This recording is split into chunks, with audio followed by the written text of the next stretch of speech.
ঝিনাইদহে অনুষ্ঠিত হল বিএফএফ সমকাল জাতীয় বিজ্ঞান বিতর্ক উৎসবের জেলা পর্যায়ের প্রতিযোগিতা। প্রতিনিধি আলামিন হুসাইনের পাঠানো তথ্যচিত্রে বিস্তারিত মাসুদুল হকের ডেস্ক রিপোর্টে।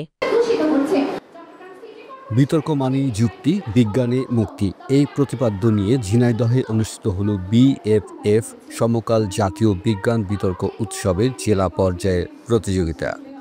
বৃহস্পতিবার দিনব্যাপী শহরে পৌর মডেল স্কুল অ্যান্ড কলেজ মিলনায়তনে এই প্রতিযোগিতা অনুষ্ঠিত হয়। চূড়ান্ত পর্বে ঝিনাইদহ সরকারি বালিকা উচ্চ বিদ্যালয় পক্ষদল হিসেবে বিজয়ী হয় এবং collector school and college runner up হয়। প্রতিযোগিতার বিষয় ছিল পলিথিন ব্যবহার বন্ধে আইন নয়, সচেতনতা জরুরি। চূড়ান্ত পর্বে সেরা বক্তা নির্বাচিত হন পক্ষদলের দলনেতা প্রভা দাস। প্রতিযোগিতার প্রধান অতিথি ছিলেন সরকারি নুরুন্নাহার মহিলা কলেজের অধ্যক্ষ প্রফেসর বিজন কুমার সরকার। তিনি বিজয়ীদের হাতে পুরস্কার তুলে দেন। এ সময় সমকাল সুরিত সমাবেশ জেলা কমিটির সভাপতি আব্দুস সালাম, বিচারক ও শিক্ষার্থীরা উপস্থিত ছিলেন।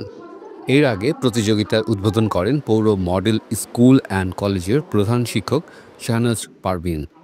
অনুষ্ঠানটি সমন্বয় করেন দৈনিক সমকাল এর ঝিনাইদহ জেলা প্রতিনিধি শাহরিয়ার রহমান রকি।